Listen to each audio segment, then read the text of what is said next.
साल 1970, तारीख 26 जनवरी। बिहार के एक ज़िले में एक किसान मजदूरी कर रहा था। उसने देखा कि उसके पाँव में एक जोक आ गया। बहुत बड़ी बात थी, पापा को बताना ही कि मतलब महीनों सोच रहा था, नींद नहीं आ रही थी। बताने के समय ऐसा लग रहा था हार्ट ऐसे बाहर आ जाएगा। मेरे पापा बोलते थे, कविता लिख रहे हो ना?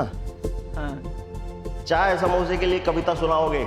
उस समय मैंने एक शॉर्ट फिल्म भी बनाई थी, और वो शॉर्ट फिल्म मेरे को अगर कोई बजा देता ना उसका म्यूजिक, तो मेरे को एंजाइटी होने लगती है। नहीं, रहने दो। नेटफ्लिक्स पे एक शो में मैं लीड करने वाला था, कहीं एक दो फिल्मों में कास्टिंग भी हो गई थी, और मैं बॉलीवुड में अपना लॉन्च की तैयारी कर रहा था। सारे प्रोजेक्ट्स एक साथ बंद हो गए, और मैं फिर से सोच रहा हूँ कि ये मैंने क्या किया। फेक पॉडकास्ट कैसे क्रिएट हुआ ये? फेक पॉडकास्ट आलस की वजह से क्रिएट हुआ। तो नाम भी अच्छा रखा था, फेक पॉडकास्ट। फेक टैक्सी देखा है ना? अच्छा, देख लो भैया, निखिल भैया, आपके बंदे क्या देखते हैं? अरे इनको फेक टैक्सी के बारे में मालूम है? कंटेंट है।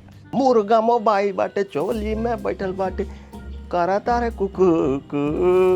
लिट्टी चोखा से मन उकता चुका है, पिज्जा चोखा ट्राई किया जाए? पिज्जा पे तो ऑलरेडी चोखा है। जाते हैं आप छठ घाट पे? बहुत लोग जाते हैं वहाँ पे, तो दिक्कत होती है हमें, बहुत लोग, और वहाँ पे भगदड़ भी मच सकती है। हालांकि अपने यहाँ मतलब क्राउड मैनेजमेंट का हिसाब किताब बहुत अच्छा है, भगदड़ वगदड़ तो हाँ, नहीं। मैं वो जैसे कि अभी कुंभ हुआ था तो बहुत बढ़िया था, अच्छा मैनेजमेंट तो था, इतने सारे लोग आए थे, अच्छा मैनेज हुआ था। ये एक अपने यहाँ और दिक्कत है, शराब वराब बंद हो गया।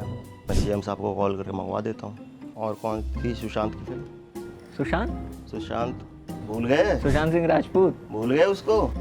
फौजी नहीं होंगी तो भोजपुरी में किस चीज़ पर गाने बनेंगे? फौजी के बिना तो सोललेस हो जाएगा, आत्मा मर जाएगी। आत्मा मर जाएगी भोजपुरी की, और शायद भोजपुरी खत्म हो जाएगा फिर। डोनाल्ड ट्रम्प से अगर मिलना हो तो अमेरिका जाना चाहेंगे या छपरा बुलाएंगे? डोनाल्ड ट्रम्प तो बिहार आया ही था, खैनी में नहीं खा के गया था।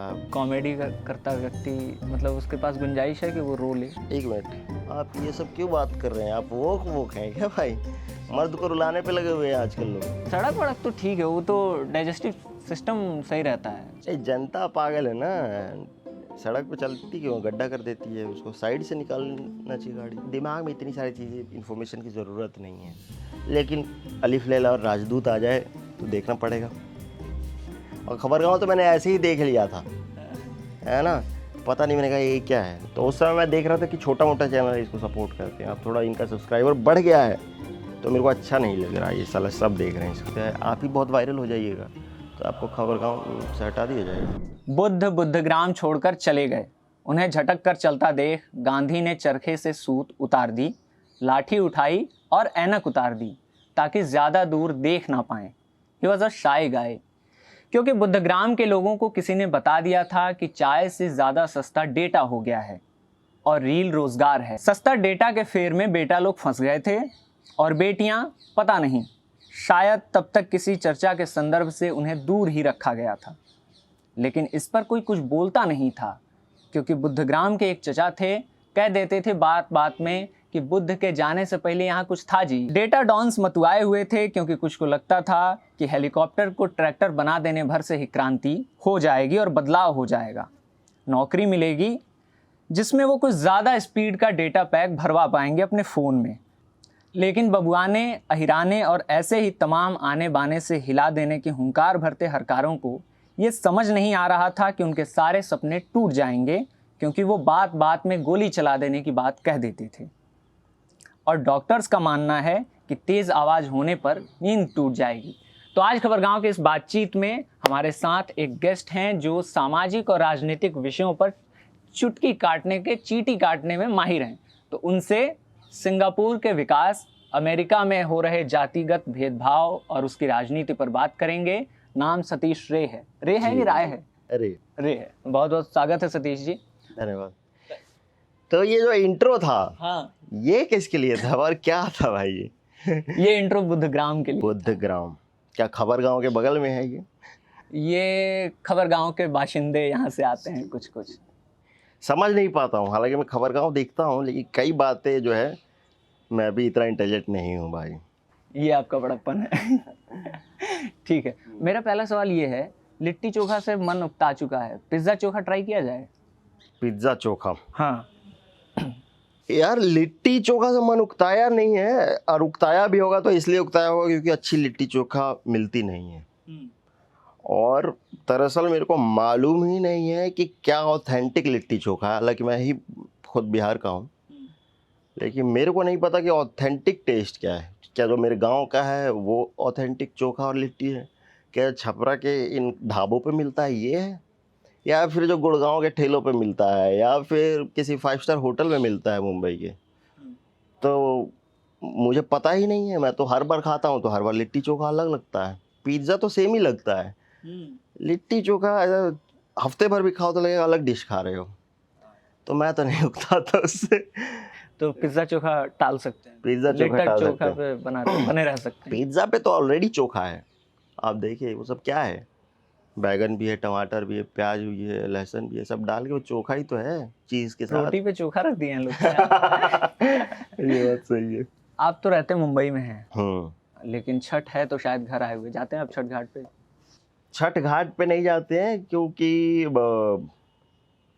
क्यों नहीं जाते हैं, क्योंकि बहुत लोग जाते हैं वहाँ पे, तो दिक्कत होती है हमें बहुत लोगों से, तो और वहाँ पे भगदड़ भी मच सकती है, क्योंकि थोड़ा सा दिक्कत हो सकती है, कहीं बाढ़ आ जाए, ज़मीन धंस जाए, तो हम नहीं जाते। हम लोग छत पे करते हैं, छठ पे? छत पे करते हैं।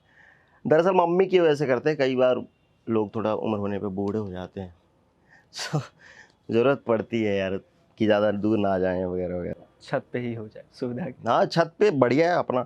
और मैं तो बोलता हूँ अधिकतर लोगों को भीड़ से बचना चाहिए। अगर आपके Avoiding. अगर आपके गांव के तालाब वालाब हैं तो उससे सुंदर कुछ नहीं है, लेकिन जो इतनी भीड़ होती है नदियों किनारे, बहुत सारे लोग। हालांकि अपने यहाँ मतलब क्राउड मैनेजमेंट का हिसाब किताब बहुत अच्छा है, भगदड़ वगदड़ तो हाँ, नहीं मैं होती। वो जैसे कि अभी कुंभ हुआ था हाँ, तो बहुत बढ़िया था।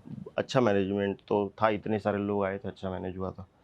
और बताइए। अपने पास प्राउड करने के लिए बहुत कम चीज़ें बची गई। हाँ, अपनी संस्कृति ही है और क्या है, संस्कृति तो अच्छी है ना हमारी कि वो उस पर भी आपको दिक्कत है, बताइए। ठीक है संस्कृति। संस्कृति अच्छी है अपनी। अच्छा। थोड़ा सा अपने बारे में बताइए, बचपन, पढ़ाई लिखाई, गांव घर। तो अभी तो हम देखिए छपरा शहर में हैं, यहीं से नॉर्थ में 20 किलोमीटर के आसपास एक गांव है रजौली, वहाँ पे मैं पैदा नहीं हुआ, उसके और 8 किलोमीटर बाद मेरा नानी घर है धवरी, मैं वहाँ पैदा हुआ, 3-4 साल वहाँ पला नानी से, फिर रजौली आया, फिर वहाँ पे पढ़ा, फिर पापा 5-6-7 साल के लिए दिल्ली ले गए, तो वहाँ पे 8वीं तक की पढ़ाई की, फिर दिल्ली से लौट आया, फिर गांव में, फिर 9वीं 10वीं हाई स्कूल में धनाव हाई स्कूल में किया, फिर अच्छा रहा, अच्छे मार्क्स आए बिहार बोर्ड में, हाँ 10th में तो आप टॉप अप कर गए थे। जो भी था। फिर गए पटना, फिर कम पढ़े, इधर उधर ध्यान दिए ज़्यादा, मैगजीन्स वगैरह, फिल्मों वगैरह। कौन सी मैगजीन्स पसंद थी उस दिनों आपको? मतलब जो हम खरीद पाते, मतलब जो दिख जाए, अखबार वाला बेच रहा है 3 रुपये का अखबार, 3 रुपये का तो नहीं मिलता था, 1 रुपये 2 रुपये 3 रुपये ऐसे, जो भी अखबार मिले जिसमें ज़्यादा पेजेस वो उठा लिए, शाम तक रात तक सारा पढ़ जाऊँगा। अकेले भी रहता था तो पढ़ना ही एकमात्र चारा था, क्योंकि सुनने के लिए कोई व्यवस्था नहीं थी, एफएम नहीं था, टीवी नहीं था, छोटा वाला फ़ोन दिया गया था बात करने के लिए, तो पढ़ना एक तरीका था कि पढ़ के अकेलापन दूर हो सकता है। उससे पहले भी पढ़ते रहे हैं, लेकिन अब मन था कि अब बहुत पढ़ लिए कोर्स का किताब, अब ये सब पढ़ा जाए, फिल्मों के बारे में पढ़ना, लिखना, कविताएं लिखना। पटना ही जाकर? हाँ, कविताएं लिखना वो सब शुरू किया, प्रभात खबर में छपवा दूँ कुछ कविता लिख दिया, पवन टून आता है ना हिंदुस्तान में, उसमें भी अपना सटायर भेजा, उन्होंने कार्टून भी बनाया है ना, तो सत्तू पे कविता लिख दी प्रभात खबर में। याद है आप? हाँ, कुछ याद है, अखबार की कटिंग है, अगर आप बोलेंगे तो मैं इस इंटरव्यू में भेज दूंगा कि बड़े काम का सत्तू होता, मैं तो इसको घोल के पीता। तो बच्चे जो लिखते हैं है ना, वो जो 14-15 साल का बंदा लिखेगा वैसा ही लिखा, उन्हीं लोगों के लिए लिखा, ज़्यादा इंटेलिजेंट नहीं। उससे पहले एक पोएट्री लिखी थी, क्यों आया हूँ गाँव से, है ना, पानी को शिक्षा या दीक्षा, घर जाने की करता प्रतीक्षा, दिन गिन गिन कर चाव से, क्यों आया हूँ गाँव से, छूट गया अपनों का साथ, क्यों हो गया हूँ मैं अनाथ, ममता के उस छाँव से, क्यों आया हूँ गाँव से, कुछ ऐसे ऐसे मतलब एक बच्चा जो गाँव को बहुत मिस कर रहा है और मन नहीं लग रहा उसका, अकेले है, तो गाँव की याद आती थी, तो वो पहली पोइट्री थी। तो थोड़ा सा क्रिएटिवली मेरे को सेटिस्फेक्शन मिलता था और मेरे को ये भी हो गया था कि मैं चाहे आईआईटी कर लूँ या आईएएस बन जाऊँ, अब मेरे को सेटिस्फेक्शन क्रिएटिविटी में ही मिलेगा। वो कर लूँगा लेकिन उसके बाद शायद मैं इधर ही आऊँगा। आईएएस भी बन जाऊँगा तो शायद मैं किताब लिखूँगा, है ना? आईआईटीएन बन जाऊँगा तो शायद पैसे जमा करके मुंबई रहूँगा, है ना? ऐसा प्लान हो गया था। मन में ऐसा हो गया था कि आईआईटी बॉम्बे मिल जाए, है ना? जॉब मिले तो आई पुणे में मिल जाए या मुंबई में मिल जाए। तो मैं देख रहा हूँ किसी तरीके से वहाँ पे होना चाहता हूँ, क्योंकि वो सपना तो आप देख नहीं सकते कि काम छोड़ के मुंबई ही चले जाते हैं, ये कर लेते हैं ना, तो ये बोल ही नहीं सकते, तो आप अलग अलग तरीक़ों से मुंबई जाना चाहते हैं, पढ़ाई को लेके, जॉब को लेके, है ना? क्योंकि ये काम करने तो नहीं जा सकते आप बॉम्बे, लिखने और एक्टर बनने, डायरेक्टर बनने, क्योंकि इमेज थोड़ी सी ख़राब है इस इंडस्ट्री की भी। और होता भी है, मैं बहुत लोगों को देखता हूँ कि जो आए हैं मुंबई, तरस रहे हैं, भूखे हैं, है ना? और बहुत अपनी जवानी बर्बाद कर देते आप हैं। तो रहे हैं वहाँ, जैसे बहुत एक्टर्स के इंटरव्यू वगैरह होते हैं तो उसमें वो लोग बताते भी हैं, है ना, कि आराम नगर में धक्के खा रहे हैं, कोई प्लेटफॉर्म के नीचे सो रहा है, कोई स्टेशन पे सो रहा है, दोस्तों से पैसे मांगे जा रहे हैं। क्या होता है? आप भी तो गए थे, आप गए मुंबई? हाँ, मैं मुंबई गया। तो मुंबई तो देखो यार, बहुत बार जाने की कोशिश की। 2016 में पहली बार जब इंटर्नशिप का पैसा या टिकट कटा के चला गया मैं मुंबई, 2-3 दिन रहा इधर उधर, फिर आ गया। फिर प्लान किया, 2017 में गया और जॉब छोड़ के गया। आईटी की जॉब करता था मैं, और अपने एक साथी को भी ले गया, उससे भी रिज़ाइन करवाया। और बहुत बड़ी बात थी पापा को बताना ही, कि मतलब महीनों सोच रहा था, नींद नहीं आ रही थी। बताने के समय ऐसा लग रहा था हार्ट ऐसे बाहर आ जाएगा कि मेरे को ये मन नहीं है ये चीज़ें करने का। तब नौकरी करने लगे थे? नौकरी करने लगा था इसलिए थोड़ा बता पाया, नहीं तो पढ़ रहा होता तो नहीं बता पाता पापा को। तो पापा ने समझाया होगा, जिस भी अंदाज में समझाया हो, उस लहजे को छोड़िए, कि पढ़ाई नहीं ये अच्छा है, तुम नौकरी वोकरी पे ध्यान दो, उधर कुछ नहीं है ना? फिर भागने की कोशिश की, और एक्चुअली मैं परिवार की अनुमति के बिना ही ये सब किया, है ना? और बहुत दिनों तक घर पे मेरी बातचीत नहीं हुई मेरे पापा से, और ऐसे भी थोड़ा रिश्ता वैसे ही रहा कि कॉलेज में भी बातचीत नहीं हो रही है, जॉब में भी नहीं हो रही है, क्योंकि थोड़ा बागी स्वभाव का था, क्योंकि बगावत कर रहे हैं ना हम सोसाइटी से, तो किसी को पसंद नहीं आती ये बात। और ख़ास तौर पे बिहार में, जहाँ पढ़ाई लिखाई एकमात्र उपाय है, जिस बाप ने भाई पूरी मेहनत की कि भाई बच्चा इस गरीबी से निकल जाए, मैं उसको इतना पढ़ाऊँगा, और वो इंटेलिजेंट भी है, आईएएस बन सकता था, सब कुछ पैसा पावर सब पा सकता था, ये क्या कर रहा है, ये कहाँ कविता सुना के भीख मांगेगा, है ना? तो मेरे पापा बोलते थे, कविता लिख रहे हो ना, हाँ। चाय समोसे के लिए कविता सुनाओगे, किसी बाजार में चाय और समोसा दे देंगे और कविता सुनाओगे, ये था। वो एग्जाम्पल भी तो है ना उनके सामने, कि जैसे कवि सम्मेलन होता है, वहाँ कवियों को बुला के सीताफल और गमछा पकड़ा देते हैं। हाँ, वैसा तो ये होता है। मेरी मम्मी भी बोलती थी एक्चुअली कॉलेज में, जब मैं कॉलेज में था तो मम्मी कॉल करती थी और बोलती थी, और सब खाना पीना हो गया, ठीक से रहना, कविता कहानी मत लिखना। मेरी मम्मी का हमेशा रहता था कि कविता कहानी मत लिखना। यार क्यों ना लिखूं, मेरे को समझ में नहीं आता था, मेरी पोइट्री और कहानी लिखने से क्या है, यहाँ पे तो सब पसंद करते हैं, तो एकदम ये इससे कोई मना कैसे कर सकता है, क्योंकि उनको लगता था ये पोइट्री लिखता है, कहानी लिखता है और बहुत डीप चला जाता है, फिर इसको एंजाइटी होती है, कोई शिकायत होती है हेल्थ की, या फिर ज़्यादा सोचता है, समझ रहे ना? तो वो प्रोटेक्ट करना चाहते थे कि इसने इसको जो अभी हुआ, एक बार पता नहीं क्यों एग्ज़ाम वगैरह की वजह से एंजाइटी अटैक आया था, फिर किस तरीके से आया था, ब्लड डोनेट कर दिया था, लोग बोलते हैं हेल्दी है, उतना हेल्दी नहीं था मेरे लिए, तो पाल्पिटेशन वगैरह हुआ, 1-2 अस्पतालों के इमरजेंसी में गया, तो वो उस समय मैंने एक शॉर्ट फिल्म भी बनाई थी। अच्छा। ये बात मैंने कहीं बताई नहीं है, आईटी दिल्ली में भेजने के लिए, और वो ना मेरे पास कैमरा था, ना फ़ोन था वैसा, ना कोई लैपटॉप था कि एडिट हो जाए, इधर दोस्तों के साथ जुगाड़ करके ही बनाई थी। और वो ना कहीं भी मैं इमरजेंसी में जा रहा था तो वही वही उसी का म्यूज़िक बज रहा था, समझ रहे हो ना, मेरे दिमाग में, और वो शॉर्ट फिल्म मेरे को अगर कोई बजा देता ना उसका म्यूजिक, तो मेरे को एंजाइटी होने लगती है, नहीं रहने दो रहने दो रहने दो। पता नहीं कितना घुस जाता था मैं कामों में और ये सब चीज़ों में, है ना। तो इसीलिए मेरे मम्मी वगैरह मना करते थे कि ये सब मत करो। फैमिली को, जैसे मैं ये समझना चाहता हूँ कि अपने खासकर बिहार में, मैं खुद भी बिहार से हूँ, फैमिली जैसे आपको चाहती है कि आप डॉक्टर बन जाइए, मैथ अच्छा है तो इंजीनियर बन जाइए, है ना, हाजिर जवाब हैं और पढ़ने लिखने में बहुत एकदम 18 घंटे घुसे रहते हैं वाला हिसाब है तो आईएएस बन जाओ, है ना, यूपीएससी कर लो। उससे उनको खुशी मिलती है कि डॉक्टर, इंजीनियर, अधिकारी या कोई और बात, क्योंकि जब आप सक्सेस हो जा रहे हैं, मान लीजिए अभी आप एक्टर हो गए हैं, आप अपना काम भी कर रहे हैं, है ना, तो अब मेरे ख्याल से फैमिली खुशी होगी, है ना। तो वो उनको खुशी किस चीज़ से मिल रही है? तो उनको खुशी बेसिक आइडिया क्या है उनकी खुशी का? उनकी खुशी का पैमाना जो मेरे को लगता है कि आपका आर्थिक रूप से मतलब इंडिपेंडेंट होना, ताकतवर होना, वो है उनकी खुशी। आप कितने फेमस हो जाएं, फेमस तो कोई लौंडा नाच करने वाला बंदा भी है उनकी नज़र में कि ये सब क्या कर रहे हो, ये तो मेरे ख्याल से आर्थिक रूप से जब आप ताकतवर बनते हैं तो वो उनको लगता है कि अब ये अपना ख्याल रख लेगा, जिस चीज़ की मुझे चिंता थी वो अब ठीक हो जाएगी, अब ये वो चीज़ें झेलेगा नहीं जो हमने झेली हैं, या फिर जिसके लिए हमें चिंता थी कि इसका क्या होगा, इसकी शादी भी होगी कि नहीं, कोई बाप अपनी बेटी भी देगा कि नहीं, अब लगता है कि दे देगा। वो एक बहुत जरूरी पड़ाव है हाँ, घर वालों के लिए, शादी। ये बताइए, एसआईआर में नाम आया आपका SIR? कि कट गया? नहीं यार, मेरा तो क्यों कटेगा, मैं तो उनकी नज़र में अच्छा वोटर हूँ, मेरा क्यों कटेगा। कैसे होते हैं अच्छे वोटर्स?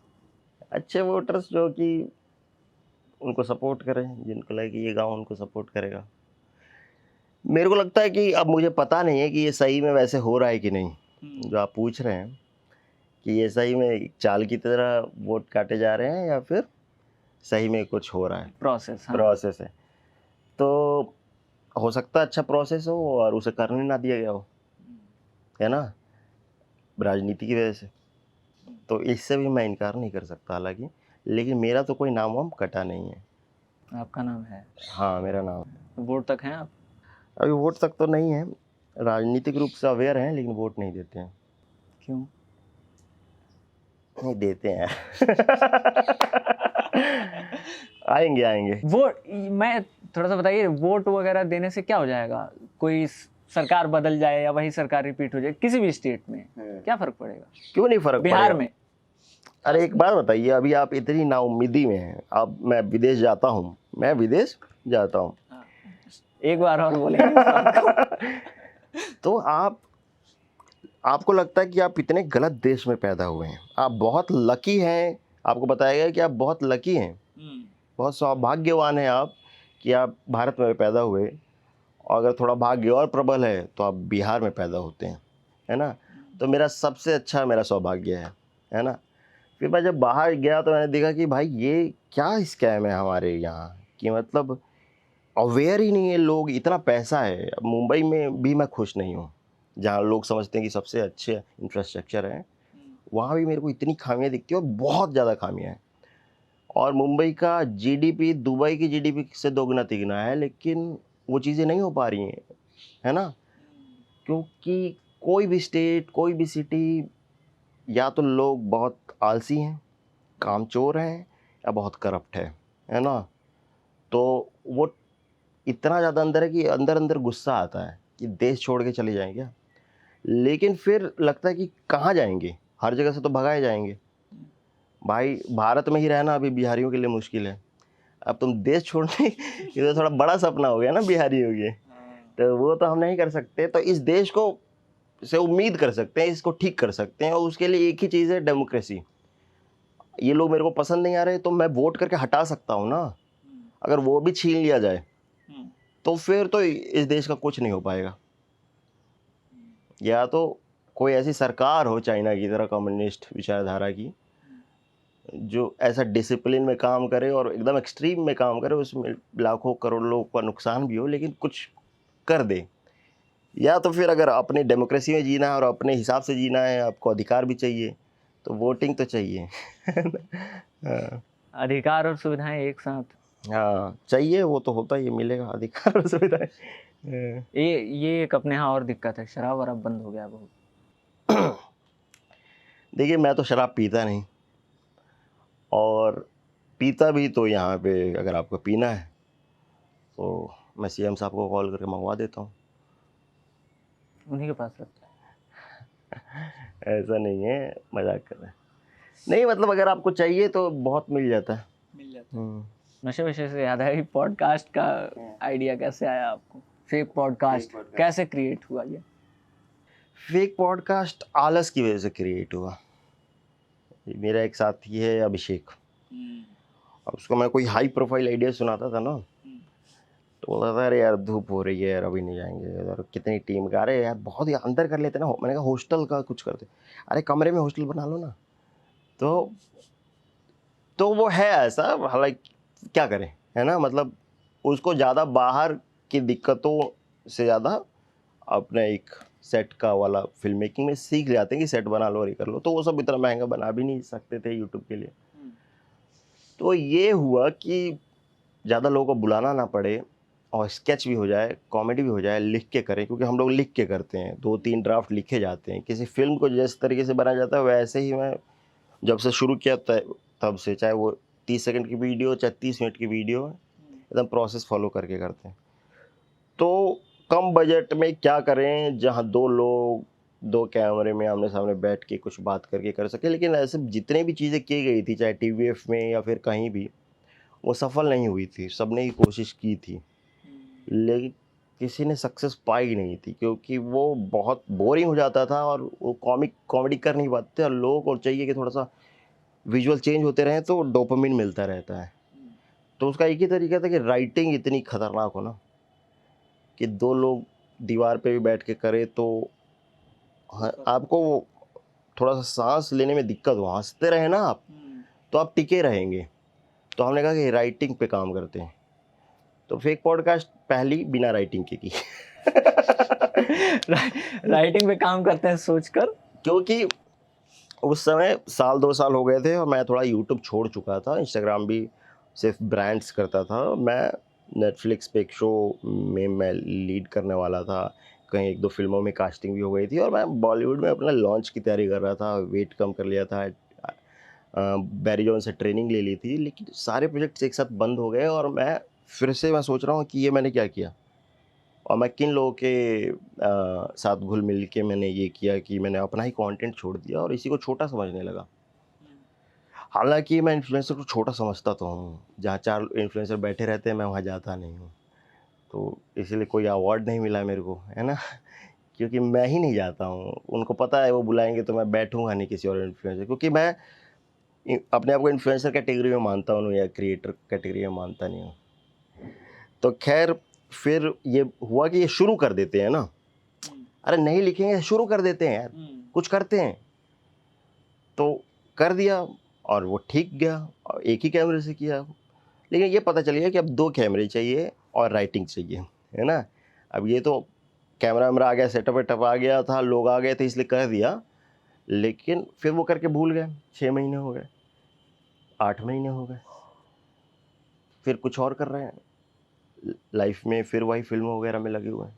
फिर कहा कि भाई अब धीरे धीरे क्या वापस से शुरू करने का समय आ गया। लेकिन तब देखा कि यार इतने दिनों से मैं गायब हूँ यूट्यूब से, अब यूट्यूब पे स्केचेस तो चल नहीं रहे, अब लोग देख नहीं रहे हैं, रील्स आया है वो ख़त्म हो गया है सब कुछ। तो क्या देख रहे हैं, तो पॉडकास्ट देख रहे हैं। अरे यार पॉडकास्ट ही तो हमने किया था 8 महीने पहले, उसका नाम भी अच्छा रखा था, फेक पॉडकास्ट। फेक टैक्सी देखा है ना आपने?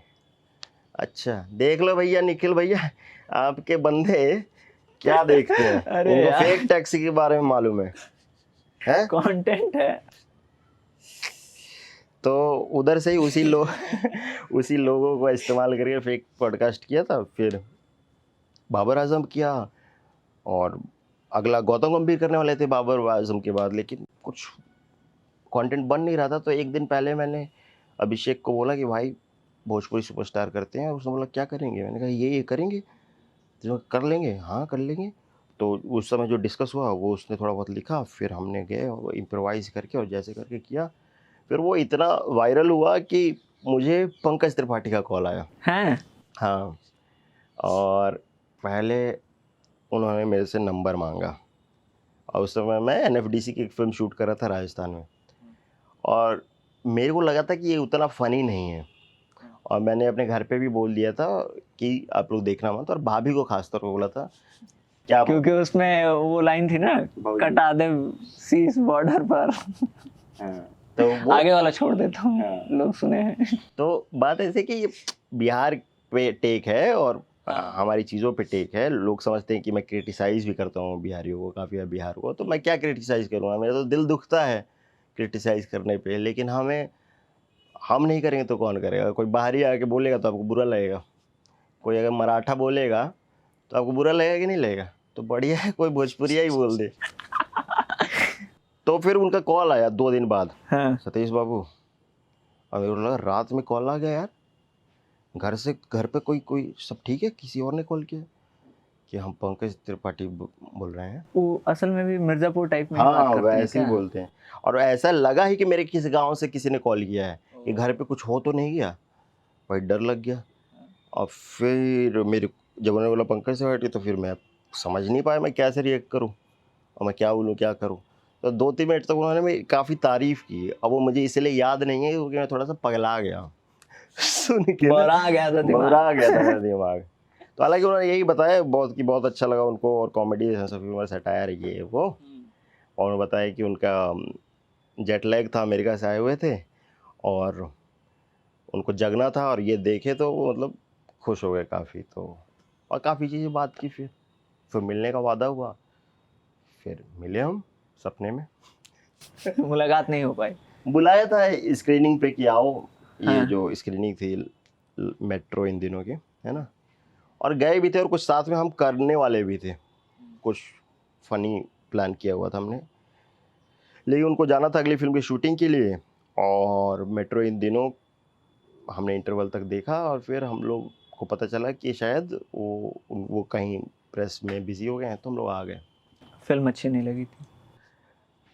फिल्म देखिए अच्छी तो नहीं लगी मेरे को, मतलब ज़्यादा उम्मीद की थी,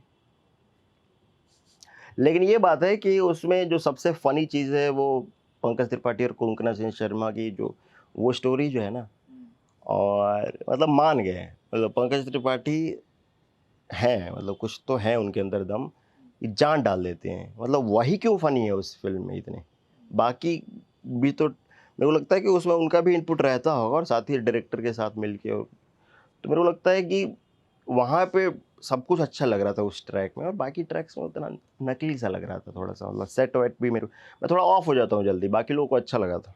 मैं थोड़ा सा वो आपका जो फेक पॉडकास्ट है उसके लिखने का प्रोसेस समझना चाहता हूँ, जैसे आइडिया के लेवल पे कि इस बार ये करेंगे, या हर बार वो अचानक ही प्लान होता है कि यार गौतम गंभीर वाला कुछ बन नहीं रहा है तो फिर भोजपुरी सुपरस्टार्स कर लेते हैं? नहीं, जैसे मैं जिस हिसाब से बता रहा हूँ कि थोड़ा सा नहीं लिखा हुआ कर लिया, लेकिन बात ये है कि हम लोग ना शुद्ध थोड़ा सा खाली लोग हैं, मतलब हम लोग बहुत पढ़ते हैं और अवेयर हैं पॉलिटिकली, हिस्टोरिकली, और कॉमेडी हम टीवीएफ से सीखे हुए हैं, पढ़े हुए हैं, वहाँ पे काम किया हुआ है ना, वहाँ पे भी सबसे अच्छा काम कर रहे थे।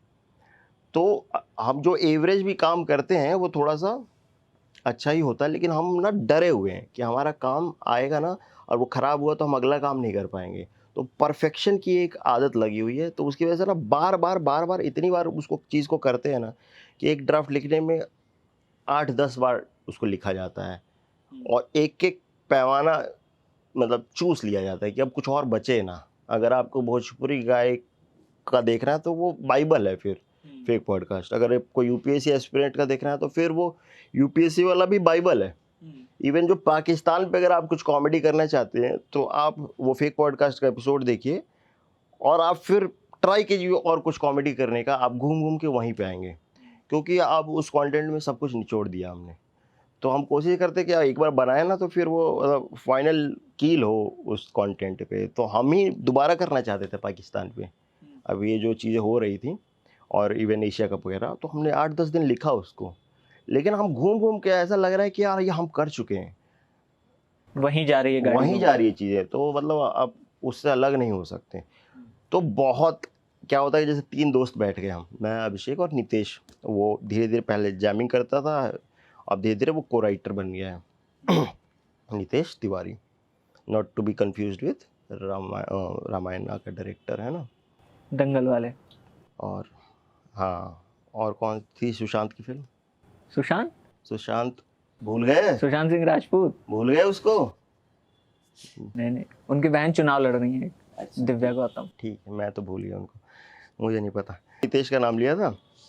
हम जैमिंग करते हैं और उसको ऑडियो में रिकॉर्ड करते हैं, मतलब बातें करते रहते हैं। जैसे 3 लोग बैठ के बकैती कर रहे हैं ना, तो घंटे घंटों उस ऑडियो को रिकॉर्ड किया जाता है, उसमें फ़नी फ़नी बातें होती हैं, फिर उसको लिखा जाता है कि उस मुद्दे पे क्या, जैसे कोई भी हमने, जैसे अभी नेता पे बना है, तो हम अगर करप्शन पे सोच रहे हैं या रोड्स पे सोच रहे हैं या फिर ईवीएम चुनाव आयोग पे सोच रहे हैं, तो अब हम उसके सारे न्यूज़ को याद करेंगे, उस पर बातें करेंगे। और उस पर जोक कैसे आएगा, तो जोक इस तरीके का ट्रीटमेंट होना चाहिए जो हमने भी नहीं किया और आज तक नहीं हुआ है। तो वो जब तक 8-10 जोक्स आते हैं, फिर उस सब को रिजेक्ट करते हैं और वैसे ट्रीटमेंट पे हम हामी भरते हैं जो नया लगता है। नया लगता है। कैरेक्टर्स उसमें, जैसे मैं ये समझना चाहता हूँ, 2 बातें हैं इसमें कि कैरेक्टर आप कैसे चुनते हैं कि पापा का कैरेक्टर है जो फेक वो उसमें था, पूरा पापा का समझा रहे हैं आप लोग हैं, पिताजी एक हैं, कैसे रिएक्ट करते हैं अलग अलग बातों पर। तो क्या वो ऑब्जर्वेशन कहाँ का है, किसी एक किरदार का है जो असल किरदार हैं, या फिर अलग अलग समाज में जो हम देखते हैं अपने पिताओं को जो चारों तरफ हैं और उनको मिक्स करके कुछ बनाया जाता है? सब जैसे आप 3 राइटर्स बैठ रहे हैं तो तीनों अपने अनुभव लेकर आते हैं। करेक्ट, ये बात सच है। और कोई एक इसको डिक्टेट करना भी नहीं चाहिए। जैसे कई बार मेरे को लगता था मैं डिक्टेट कर लेता हूँ, है ना, क्योंकि अपने हिसाब से अपना टॉपिक बनवा रहा हूँ तो कर ही लेते हैं, है ना, कोई एक लीड कर ही लेता है। तो मैं कोशिश करता हूँ कि जैसे मेरी कोई बहन नहीं है, अभिषेक की बहन है, तो अब बहन वाला बेटी वाला पार्ट कैसे आएगा, मेरे को एक्सपीरियंस या तो मैंने जो देखा है तो उस पे आएगा। तो ऐसा होता है कि हमारी सबकी अपब्रिंगिंग सेम है, लेकिन इसलिए जोक्स और टेक ऑब्जर्वेशन सेम हो जाते हैं, लेकिन उन सब का मिला के एक बनता है ना। और कोई हम तीनों के बाप को मिला के एक बाप बना है ना, और जिसका नाम वो है राजेश जी, राजेश अंकल। तो और वो साथ में बिहारी परिवेश, यूपी मतलब सेंट्रल इंडिया, है ना, दिल्ली, वहाँ कोई लड़की देखे वो भी रिलेट करे, है ना।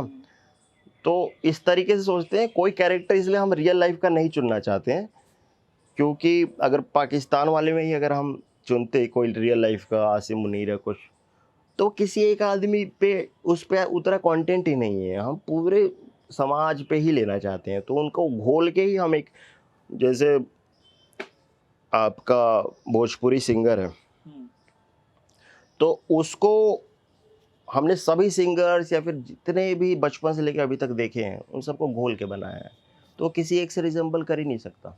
भौजी नहीं होंगी तो भोजपुरी में किस चीज़ पर गाने बनेंगे? भौजी नहीं होंगी तो भैया तो रहेंगे। भैया बन जाएगा। भैया आएंगे सत्ता में तो उठा लेंगे, ऐसे गाने भी बन सकते हैं। हम्म। बाकी भौजी के बिना तो सोललेस हो जाएगा, आत्मा मर जाएगी। आत्मा मर जाएगी भोजपुरी की, और शायद भोजपुरी खत्म हो जाएगा, फिर एज अ भाषा ही खत्म हो जाएगी। इतना प्रभाव है, ऑपरेटिंग सिस्टम है भौजी इस समाज का। अलग अलग लेयर से इस बात में। इस बात में बहुत लेयर है। अच्छा, एक चीज़ में, जैसे जो भी आर्टिस्ट है, एक्टर हो गया है ना, या फिर आप जो काम कर रहे हैं, कॉमेडियन हो गए, वो मान लीजिए कि इस तरह का सटायर करते हैं सोसाइटी पे, सिस्टम पे, है ना, सरकार पे, चाहे अनचाहे ढंग से। संभवतः ये एक आ जाता होगा कि यार अगर मैं करप्शन पे कुछ लिख रहा हूँ तो ये चेंज हो जाए। आता है क्या ऐसे कि यार बदल जाए, और फिर वो नहीं बदलेगा क्योंकि वो प्रैक्टिकल तो है नहीं? नहीं, मेरे को चेंज नहीं करना है ना। और जो लोग सोचते हैं कि चेंज कर सकते हैं ना, वो मतलब बहुत आगे ज़्यादा सोच रहे हैं। मतलब कोई एक आदमी से चेंज नहीं हो सकता है।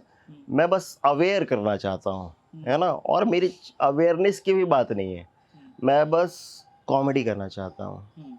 और सच बात है कि मैं अपनी मौत पे भी कॉमेडी करता हूँ और हर चीज़ पे कॉमेडी करता हूँ जो मेरे को दुख पहुँचाती है। तो मेरा एस्केप है कॉमेडी, है ना।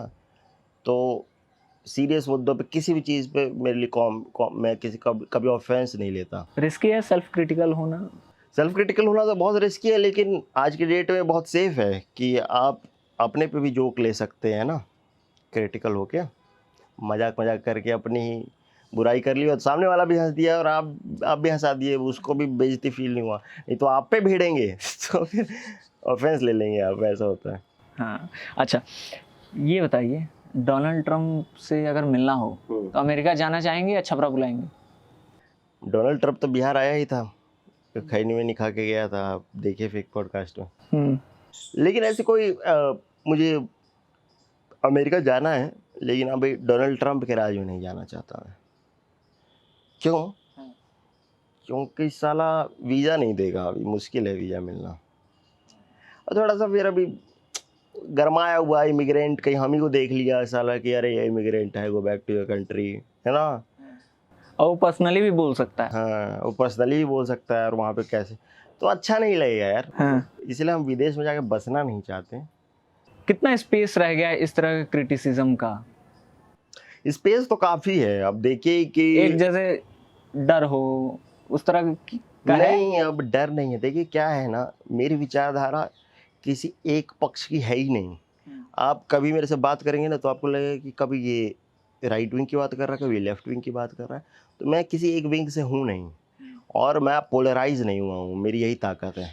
और मेरे दोस्त भी पोलराइजेशन से बच रहे हैं, ताकि हम ऑब्जेक्टिवली देख सकें। हम किसी एक गोदी मीडिया के साथ एक गांधी मीडिया ना खड़ा हो जाए जैसे, है ना। तो गांधी मीडिया तो हम दोनों मीडिया में नहीं हैं, है ना। और ये तो खैर पॉलिटिकल बात हुई, है ना। हम समाज की बात करते हैं, बाप पे बात कर रहे हैं, पाकिस्तान पे बात कर रहे हैं, है ना, फिल्मों पे बात कर रहे हैं, स्टूडेंट लाइफ पे बात कर रहे हैं। तो हम बस अवेयर हैं और उस पर सटायर कर रहे हैं, है ना।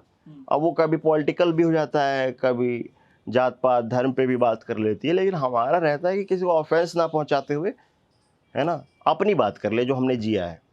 जो जिया है। हाँ, ये कॉमेडी करता व्यक्ति, मतलब उसके पास गुंजाइश है कि वो रो ले? रो ले। रोना ज़रूरी है एक्चुअली। कॉमेडी, बहुत लोगों को लगता है कि जो कॉमेडी करता है वो रोता नहीं होगा, लेकिन मेरे को लगता है कि रोना ज़रूरी है। और एक मिनट, आप ये सब क्यों बात कर रहे हैं? आप वोक हैं क्या भाई? मर्द को रुलाने पे लगे हुए हैं आजकल लोग। मर्द को, रोने वाले मर्द हो आप। नहीं रोना चाहिए। नहीं, मैं तो रोता हूँ भाई। प्याज काटते समय, पापा से पिटते समय, है ना, और देश की सड़कों पे चलते समय रोता तो ज़रूर हूँ। देश की सड़क वड़क तो ठीक है, वो तो डाइजेस्टिव सिस्टम सही रहता है, खाना वाना। ये जनता पागल है ना, सड़क पे चलती क्यों, गड्ढा कर देती है, उसको साइड से निकालना चाहिए गाड़ी। साइड से भी निकालने का है। एक ये बताइए, एक वो रील देखी है कि आपने, उसमें एक लड़का होता है, वो अपनी दादी से कहता है कि ये हम जाते नहीं डिप्रेशन में, जाता है डिप्रेशन में, अच्छा जल्दी आ जाइए कुछ खा ले भाई, ऐसे वैसे करते हैं ना। अपने यहाँ है हिसाब किताब डिप्रेशन को लेकर? कुछ समझ नहीं आता कि जैसे कुछ लोग हैं जो उसको कि अरे ये तो फैशन हो गया है, हर आदमी कह रहा है ये सब। नहीं, डिप्रेशन वैसी चीज़ है कि जो आदमी क्रिएटिव नहीं है उसको समझ ही नहीं आएगा। मतलब वो यही बोलेगा कि डिप्रेशन होता नहीं है ना। जैसे स्पिरिचुअल आदमी को समझने के लिए एक नॉन स्पिरिचुअल नहीं समझ सकता है ना। तो वैसे ही नॉन एग्जिस्टेंट है, मतलब आपके दिमाग उधर जाएगा ही नहीं, आप सोच ही नहीं सकते वो चीज़, समझ रहे ना। और नॉन लिविंग को तो यही लगेगा कि भाई लिविंग चीज़ कोई होती नहीं है, समझ रहे ना। वैसा ही है कुछ कि जो चीज़ आपने देखी नहीं है ना, वो आप सोच ही नहीं सकते हैं। तो या एक ये भी है क्या कि जैसे वो शब्दावली नहीं है अपने यहाँ, नहीं, जो हमारे से पहले की जनरेशन थी? नहीं, बात शब्दावली की भी नहीं है। बात है कि आप लाइफ में आपने कभी डिप्रेशन फील नहीं किया, इसलिए आपको लगता है ये होता नहीं है, हम तो काम कर लेते हैं, ये कर लेते हैं। आपने दुख फील किया है, सैड फील किया होगा, लेकिन डिप्रेशन जैसी चीज़ ना, उसके लिए होने के लिए आपको दिमाग चाहिए। वो थोड़ा सा दिमाग वालों की चीज़ है। दिमाग नहीं है? दिमाग नहीं है उतना, लोग जो ये बोल रहे हैं कि डिप्रेशन नहीं होता है, जो जिसके पास दिमाग है, जिसको सारी सच्चाई पता है, जो क्रिएटिवली सोचता है, उसी को चोट पहुंचती है, वही ज़्यादा सोचता है, तो उसको तो होता है डिप्रेशन। और डिप्रेशन बहुत रियल चीज़ है।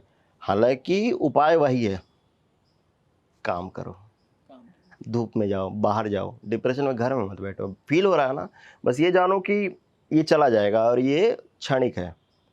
ये हमेशा याद रखो, चाहे कितना भी फांसी लगाने का मन करे, ये याद रखो कि ये जाने वाला है, ये रह नहीं सकता है ह्यूमन मस्तिष्क में, ये जाएगा ही जाएगा। हमारी संरचना इस तरीके से। आप बस बाहर जाइए, धूप में जाइए, लोगों से बात कीजिए, बैठिए, है ना, और कुछ काम कीजिए, प्रोडक्टिव फील कीजिए, जिम जाइए, सब केमिकल का खेल है। धीरे धीरे आप अच्छा खाइए, इंतज़ार कीजिए, हर रात इंतज़ार कीजिए कि कल का दिन बेहतर होगा, और यकीन मानिए बेहतर होते चला जाता है। पंचायत कैसे मिली और क्या बदला पंचायत के बाद? पंचायत कैसे मिली? देखिए, जैसे मैं खबरगाँव बहुत देखता हूँ, और मैंने किसी को बताया भी नहीं था मैं खबरगाँव देखता हूँ, हाँ, लेकिन खबरगाँव की टीम पहुँच गई हमारे पास। तो ये मैनिफेस्टेशन होता है, ये एक हैबिट होता है। ओके। पंचायत बहुत पसंद थी, और वो शूट पे चली गई सेकंड सीजन। मेरे को लगा कि भाई मेरे को तो बहुत पसंद आया था सीजन 1, अभी तक उन्होंने मेरे को पूछा क्यों नहीं। और मैं सच में मन में सोच रहा था यार, मेरे को तो सीजन 2 में होना था, मैं मैनिफेस्ट कर रहा था, और तो शूट पे चला गया। फिर शूट के 8-10 दिन बाद कॉल आया कि अरे यार वो कैरेक्टर के लिए किसी ने छोड़ दिया है, तुम कर लो क्या, ऑडिशन दे दो। मैंने ऑडिशन दिया, चंदन का ही कॉल था, जो राइटर है चंदन कुमार। ऑडिशन दिया, उनको पसंद आया, मेरी कास्टिंग हो गई। फिर हालांकि मैं तो एक गांव से बिलोंग करता हूँ, लेकिन उनको चाहिए था कि एक ओवर एक्साइटेड गांव का शहरी बनता है जो गांव ने देखा नहीं है ना। तो उन्होंने मेरे को जो चरित्र दिया और जिस हिसाब से डायरेक्टर को चाहिए था, एग्जैक्टली मैंने वो दिया है। ऑडिशन में कैसे होता है ऑडिशन? कि कुछ लाइन दे देंगे, कोई हाँ। सीन कैमरा कि- का लग रहा था? हाँ, मतलब वो तो सेल्फ टेस्ट था, क्योंकि उस समय थोड़ा सा कोविड वोविड वाला भी सीन चल रहा था, उतना स्टूडियो बंद हो गए थे, ऑफिसेज बंद होने लगे थे। तो मैंने स्टूडियो में जाके नहीं दिया था, आप कैमरा रखिए, लाइट वाइट बनाइए, और उन्होंने एक डायलॉग दिया हुआ है आपका सामने, अगर कोई बंदा है कैरेक्टर तो उसका डायलॉग कैमरे के पीछे कोई बोल रहा होगा, है ना, और आप वो लाइन बोलिए, रिएक्ट कीजिए, और फिर वो भेज दीजिए एक्टिंग करके, है ना। जैसे आप खुद डायरेक्टर हैं, तो हालांकि मैंने वो भी यूज़ नहीं किया कि कोई दूसरा कैरेक्टर हो, वही गांव में पहुंचने वाला सीन था कि यार तू तो वाह यार, तो एकदम ग्रास रूट लेवल का आदमी हो गया यार, सरसों के खेत का है, और ये है वो।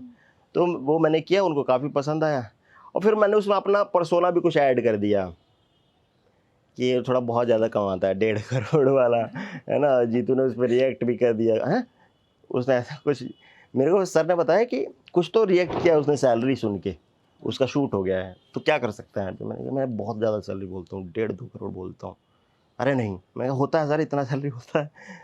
तो वो ट्रेलर में भी आ गया, फिर वो लोगों को लगने और वो लगा, इम्प्रॉम्प्टू भी था। हाँ इम्प्रॉम्प्ट था वो। अब लोग लगा कि यार ये इतना कमाता है, इसे सड़क के लिए पैसे क्यों नहीं दिया। मैंने कहा यार ये सोचा नहीं, अब अगले सीजन में आप लोग सोचिए। तो लोगों ने सोचा नहीं अगले सीजन में उसके लिए कुछ। हालांकि वो मेरे पास आया था सीजन 3 का कैरेक्टर वगैरह, मतलब नया कैरेक्टर था उसी को वही था कंटिन्यू? वही था, और कपड़े उपड़े सब सिल गए थे। लेकिन मेरे को बार बार ये लग रहा था कि सतीश अब मत जा यार पंचायतें। क्यों? क्योंकि मैं गांव का बंदा हूँ, और मैं उस कैरेक्टर में ना उतना रिलेट नहीं कर रहा था, और दूसरा उसके लिए स्पेस भी नहीं थी इन लोगों के पास, प्लॉट में वो ऐड नहीं कर पा रहे था। तो मैंने माफ़ी मांगते हुए मना किया, और फिर उनको लास्ट मोमेंट पे उसको कज़न वज़न बना के किसी और को कास्ट कर लिया। हालांकि सीन्स उतने ही थे। जैसे 4th सीजन आया जब, तो एक चीज बहुत चली ट्विटर पे और सोशल मीडिया पे, जो जिन लोगों ने देखा कि यार गांव बदल गया है पंचायत का, है ना, वो थोड़ा सा शहरीपना उसके भीतर आ गया। आपने देखी थी 4th सीजन? मैंने सेकंड सीजन तक देखा, फर्स्ट सीजन देखा, तो सीजन 3 मैंने रील्स में देखा नहीं, क्योंकि मेरे को पछतावा भी हो रहा था, क्योंकि मैं बहुत काम छोड़ता हूँ, बहुत फिल्में और शोज़ छोड़ता हूँ मैं इसी तरीके से, और मैं पछताता रहता हूँ। पोस्टर उनके लगे हैं तो मैं नहीं देखता उन पोस्टर्स की तरफ, है ना, क्योंकि मेरे को ह्यूमन हूँ, मेरे को रिग्रेट होता है कई बार। फिर मैं वो फिल्म देखता हूँ, फिर मैं रिग्रेट को अपने मिटा देता हूँ, कह रहे यार देखा मैंने क्या कहा था, बेकार था ये। नहीं, पंचायत अच्छा था, 3 अच्छा था, 4 में कुछ कमियां हैं और किसी अलग एंगल में मुड़ा भी है, लेकिन मेरे को लगता है कि अभी जो आएगा 5वां सीजन और उसके बाद के सीजन वो बेहतर होंगे। बेहतर हूँ उसमें। आपके कैरेक्टर आपका नहीं, आ रहा मेरे है या- कैरेक्टर का मतलब मैंने बोल दिया है राइटर साहब को वापस कि अगर आपको लगेगा तो फिर आ जाएंगे। तो अभी मुझे लगता नहीं कि वो लिख पाएंगे वापस उस कैरेक्टर को, है ना, क्योंकि वो ताजमहल ही था। थोड़ा सा मैं एक्टिंग वाले ही पे कुछ और बात करके फिर टीवीएफ की ओर चलेंगे। चलिए। ये बैरी जॉन साहब के साथ आप बता रहे थे ट्रेनिंग वगैरह, बहुत नाम सुना है, कई एक्टर्स उनका नाम लेते हैं। शाहरुख खान है, मनोज बाजपेयी हैं, ऋचा चड्ढा है ना, ये सब पढ़े हैं उनसे। कैसा रहा तजुर्बा, क्या कुछ ट्रेनिंग जो आपको याद रह गई हो? मेरे को यही याद है कि बैरी जॉन मेरे को ऐसे देखते थे कि बेटा तू तो पिटेगा, और मैं उनको ऐसे ही देखता था कि मैं पिट जाऊंगा।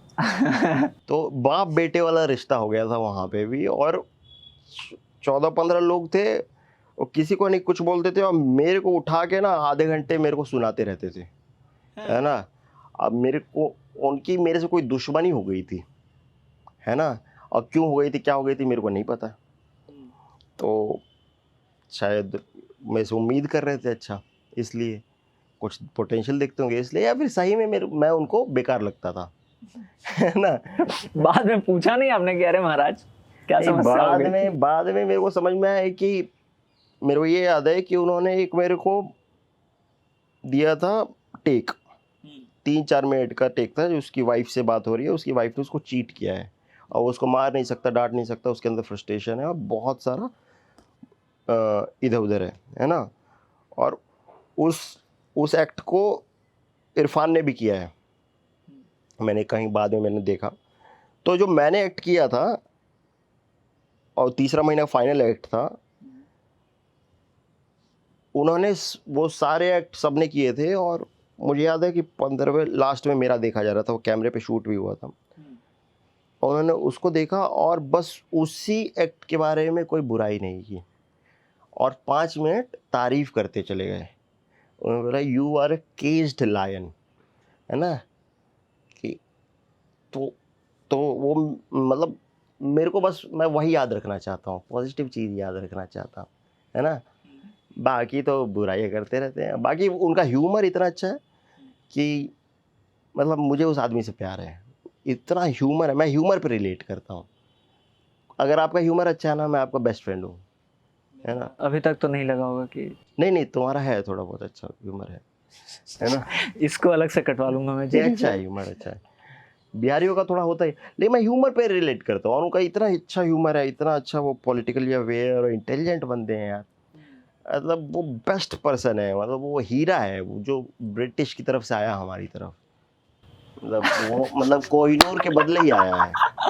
अरे यार, कोहिनूर गया तो एक कोहिनूर आया भारत के पास, उसकी बहुत लोग इज्जत नहीं किए, उनको वो ज़िंदगी नहीं मिली जो उनको सम्मान, हालांकि पद्म श्री मिला था उनको, बट मुझे लगता है उनको डॉक्यूमेंट किया जाना चाहिए और उनकी क्लासेस का बाइबल बनना चाहिए, घंटे घंटे के 60-70-80, और अब तो उनके अंदर वो एनर्जी नहीं रही है, लेकिन उनकी चीज़ें लेनी चाहिए लोग। जैसे मनोज वाजपेयी भी अपने इंटरव्यूज में उनके बारे में बात करते हैं, तो इसी इंटेंस के साथ कि यार बहुत कमाल के, और ये हमने किया उनके साथ, वो किया, क्या एक्सरसाइजेज होते हैं अगर आप एक्टिंग की ट्रेनिंग लेने जाते हैं तो?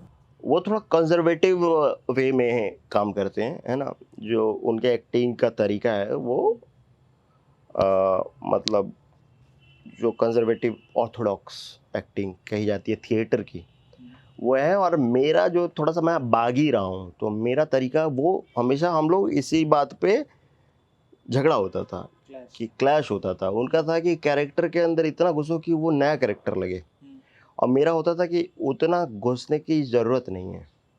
मेरा है कि आप अपने आप को सटल रखिए, जब आप ज़्यादा घुसेंगे, बहुत इधर उधर घूमेंगे, है ना। तो मनोज बाजपेयी और इरफान में जो डिफरेंस है वही थॉट है, वही दो ऑर्थोडॉक्स और अनऑर्थोडॉक्स का क्लैश है। तो मैं थोड़ा इरफान की साइड में हूँ, है ना।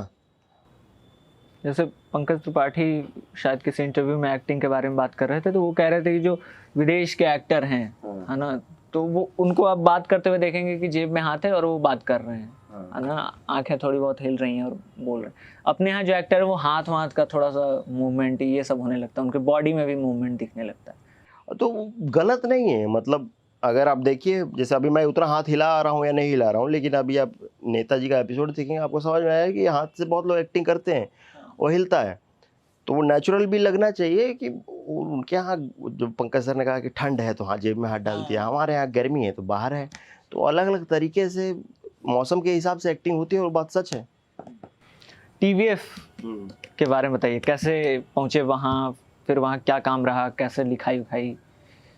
टीवीएफ में मैं जाना चाहता था और मैं बहुत पसंद करता था टीवीएफ को, और मैंने 2-3 चैनल भी कॉलेज में शुरू किए थे जो टीवीएफ की तर्ज पे ही थे, और स्केचेस करता था मैं।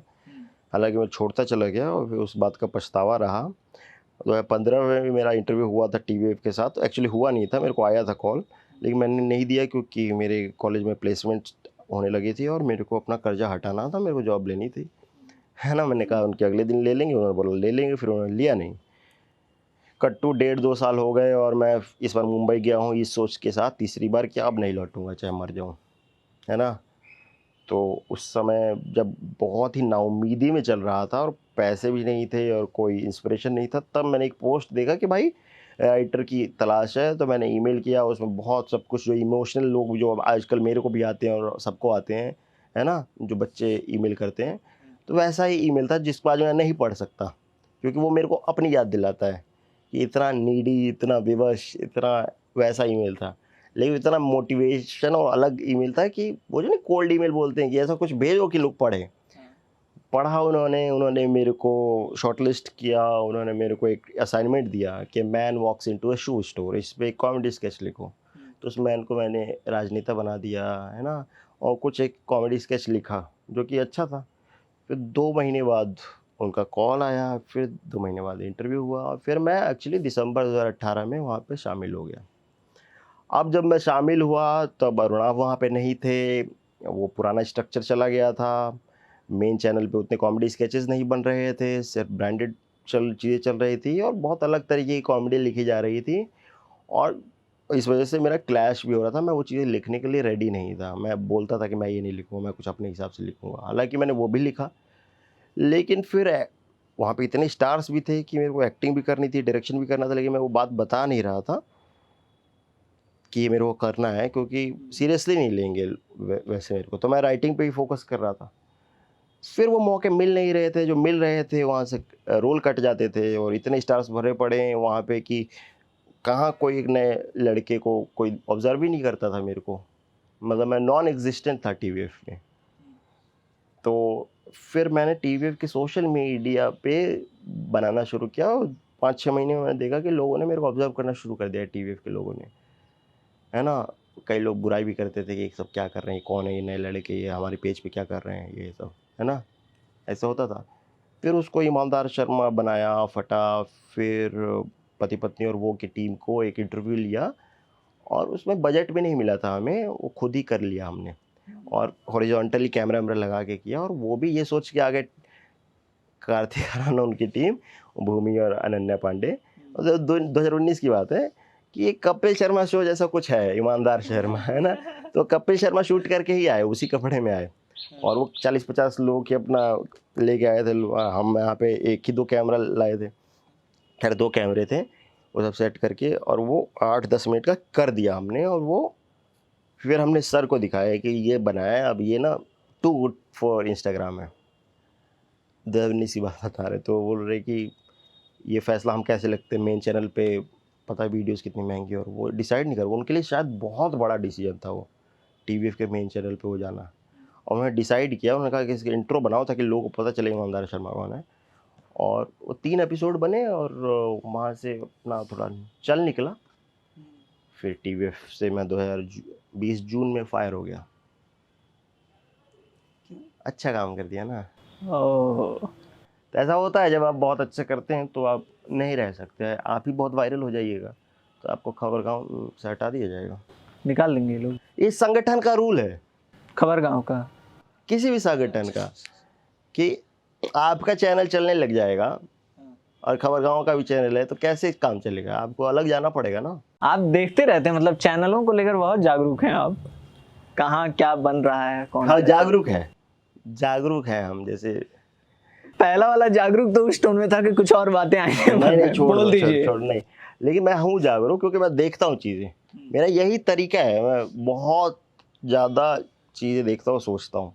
इसीलिए हमारे अब लोग, मेरे को लगता है मैं टाइम वेस्ट कर रहा हूँ, लेकिन मेरे लिए ये तैयारी चल रही है चीज़ों की। क्या इसका नुकसान है अवेयर होने का? क्योंकि नुकसान फिर तो है, आपको दुख होगा। नुकसान तो है। दिमाग में इतनी सारी चीज़ें, इन्फॉर्मेशन की ज़रूरत नहीं है। हम कभी इतना इस तरीके से जेनेटिकली कोडिंग हुई ही नहीं है इतनी इन्फॉर्मेशन के लिए हमारी।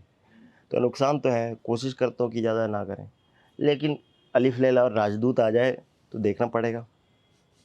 और खबरगांव तो मैंने ऐसे ही देख लिया था, है ना। पता नहीं, मैंने कहा ये क्या है, ज़रा देखें ये कहाँ आ गया। तो उस समय मैं देख रहा था कि छोटा मोटा चैनल है, इसको सपोर्ट करते हैं। अब थोड़ा इनका सब्सक्राइबर बढ़ गया है तो मेरे को अच्छा नहीं लग रहा है, ये साला सब देख रहे हैं इसको। और ये लोग इंटरव्यू भी करने आ गए। ये देखो अब तो फेमस हो गई ये।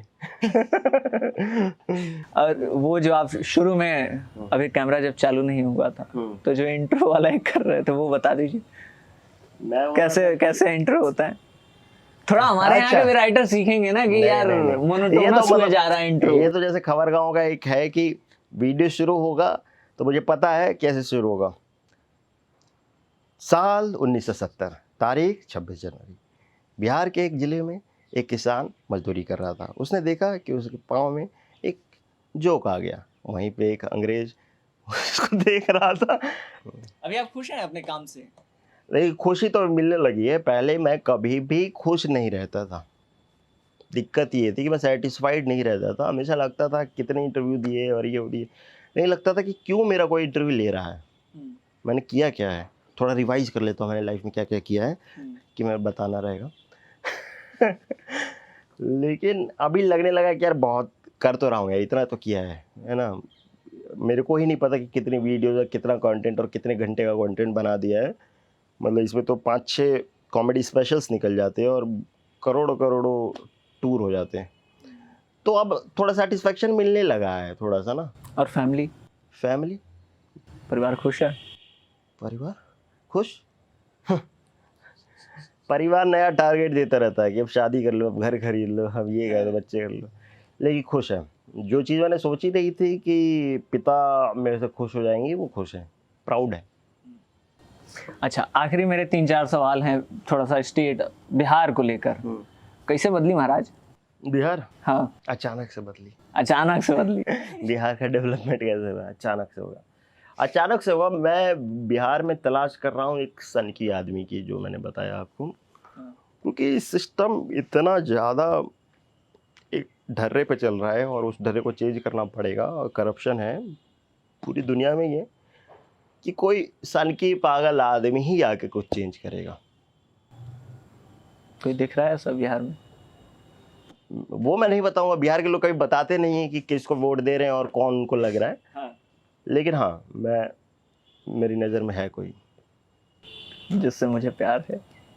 अरे ऑब्सेशन कह सकते हैं।